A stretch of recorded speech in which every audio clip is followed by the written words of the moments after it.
Ngiphalazela lo ngiphalazela manje siza ngeke ngiyenza ngigcwame lisha ngiphethe imali ngimillionaire ngiyacela manje lisha.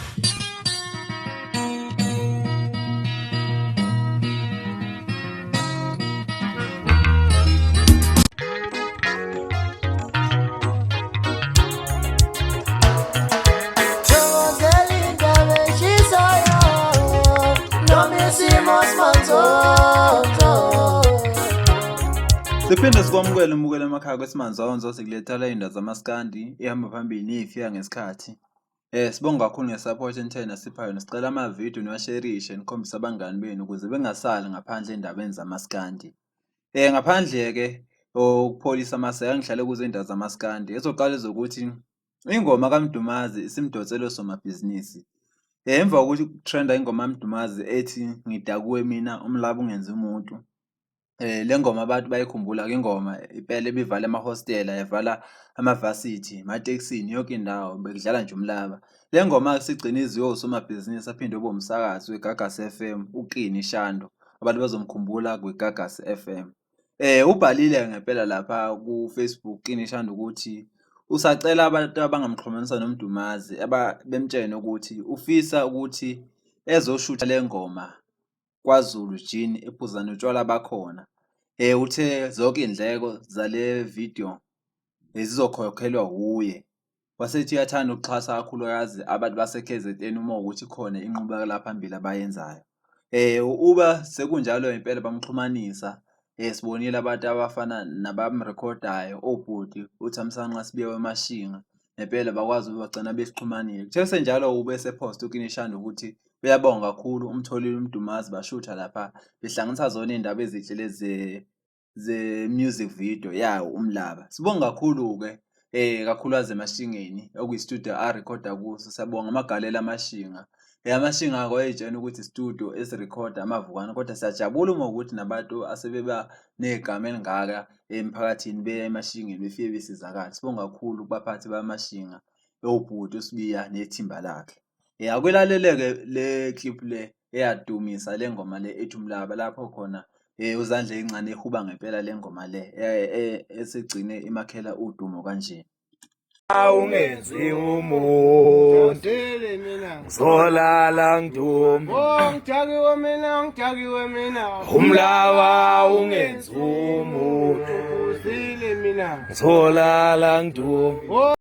Sengihlala endabeni ezilandelayo engezesibili ezokuthi abahlale beyibuza ukuthi ngempela ngabe ukhuba njengoba esemculweni esenamabhizinisi enezindle nje inomuzi ngakubo unomuzi futhi le kwelomntakabane eGoli ngabe imali uthola malini ngabe emculweni uthola malini uyenza kanjani imali. UKhuzani impela uthe ukuzivulela nje kancane umnyango ukuthi asikhombise ukuthi malini imali akayenza ngama-CD. Siyazi ukuthi ukhuba kakhulukazi enduna zakhona induna impela isebenza kakhulu ngithi angisaluthe enduneni zakaGuqa. Leza induna ziyasebenza impela ngoba umculi engacula ucula kodwa uma induna zimcela phansi noma zidembesela igcina umculi amandla akhe engabonakalanga ngisho ebalazweni lomhlaba. So ngithi ake ngishaye isaluthi enduneni zakaGuqa. Siyabonga kakhulu induna umsebenzi uyabonakala ngempela uma iqhawe likhuphuka liya kanje phezulu ukhombisa ngokusobala ukuthi induna zalomculi leyo impela siyasebenza. Siyakhuthaza nezinye induna zamanye abaculi ukuthi impela bekhuthale bephakamise iqhawe labo.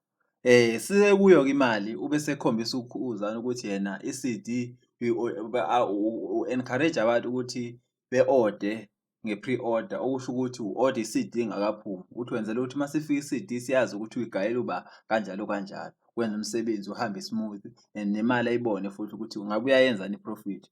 Ube sesikhombisa ama-screenshot neziliphu ekhombisa ngokusobala ukuthi induna zakaGuqa bezihambisa impela imali kuye uKhuzani. Imali egcina ingenile lapha ngasho ukuthi imali elinganiselwa ku-424,244 kushuthi imali ethi ayifike u500,000 cishe kube u500,000 okuyimali impela ebhekile uma ubona ukuthi omaskandi ngempela kade imali bengayenza ngempela uma ukuthi umculo wabo bawugadile nenduna zabo futhi azibacekeli phansi. Siyabonga kakhulu ke bathandi bomculo akubona bayakhuzani futhi nabo bonke nje abantu abangachemile abafana nathi sewuthenga umculo wonke umuntu. So siyacela kunabantu beqhubeke besupport amaciko njengoba besebenza kangane nokungena e-studio kuyadura. Sibonga kakhulu mase encourage nabantu kakhulukazi abangabaculi ukuthi abawubuke lo mqondo wama pre-order njengoba sazi ukuthi bayilalela le channel le.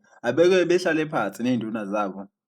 Bebheke ukuthi ama pre-order ngeke nebasize ukuthi bekhuphule umsebenzi wabo bethole ne-profit njengoba kwenzeka ngakhuzani busenze imali elinganiselwa u500,000 engakadayisi kodakode engakadayisi kaMayimani engakadayisi e-workshop engakafaki kuma digital store kodwa usenze imali ecela ku500,000. Siyambongela ukukhuba ngale mpumelelo yakhe ethe yamfika.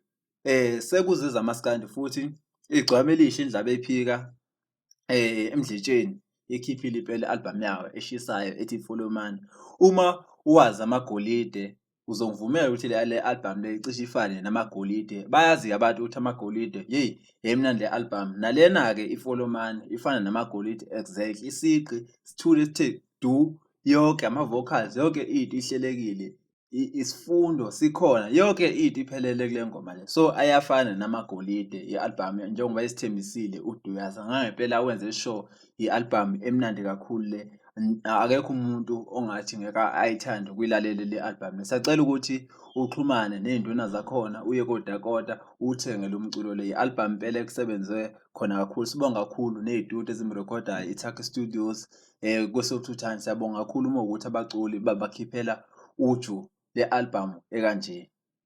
Abantu abaningi bebegade umntalapho. Umntalapho impela bukhona njengoba edingisha ukuthi isiqi sikhona umntalapho udinga isiqi esithule ukuze mayengena kuzakala ukuthi impela uzotalapha. Ngempela umntalapho uphelele yonke into ilokhu ibikhona. Kodwa abantu into ebamangazile ukuthi abantu belilindele ukuthi uzogadla kukhuba. Uthe mayengena wathi kancane wasesho ukuthi cha uzomfaka ku voicemail ukhuba wathi kulonyaka cha ufuna ukuthi azakagoqa zishone phansi zishabalala njengamashethi kaDSD ubesegadla naDSD ke ubesegadla amashethi uthi amashethi amhlophe aDSD akasaboni wasethi ufuna ezagoqa zishabalale kancane kanjalo zize iphele. Ube sengena kubantu abatalabhili baningi ngizobabala nje ugadla umgqube wagadla umdumazi wagadla ushwi bafana bamgqumeni uDlubheke uMajota uBig Zulu uDSD uBobo uwelile Mchunu oPholo noMashonisa uSopisi. Ibona abantu engithe ngakutholela bona laba akabagadlile.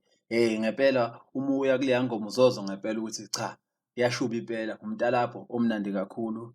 Ngempela negoso libese liphawula ukuthi hey umkhaya wasungitalapha kodwa umdlalo wezizwe unjalo ke awuye kwi-CD uze uthi ngempela uzoficana.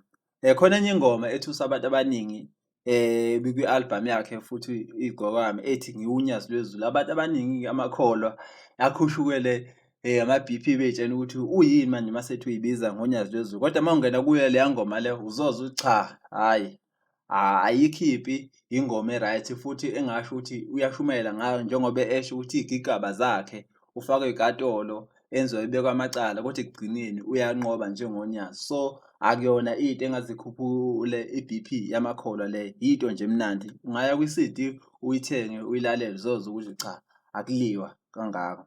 Sengiphetha njengoba ngishilo ukuthi ngengena kakhulu kumntalapho ukuthi batheni soyezela kwealbum kodwa engakosho ukuthi cha kumgube bambhoke kakhulu ngempela umgube.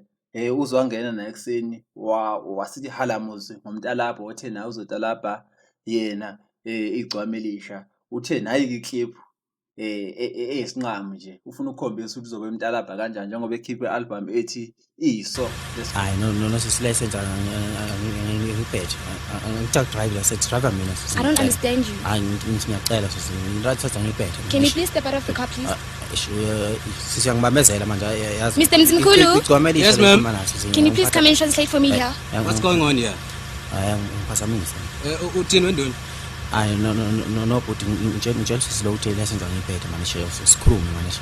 Sikhuluma ukuthini mfowethu ngaphela ukhuluma nawe no ngijahile manje iyangibamezela siza ngimaza akalazi ingcwame elisha ngicwame elisha. Lalela lapha kwegcwame elisha lakho. njengamanje sithina amaphoyisa omthetho siyasebenza uzosilinda uzohamba mase kusho uthini phuma ke emontweni njengokusho kwakhe manje nongikwazi ukuphuma emotweni ngikwazi ukuphuma What is he emotweni saying? ngiyacela mfuthu imali ngiphethe imali lalela ke mfuthu akukho ngizokhuluma nawe mfuthu lalela angifuni sisilane mina nawe ngithi ayikho into engisazoyikhuluma mina nawe phuma njengamanje uzongiphalazela nokungiphalazela manje ngeke ngiyenza ngigcwame elisha ngiphethe imali ngimillionaire ngiyacela manje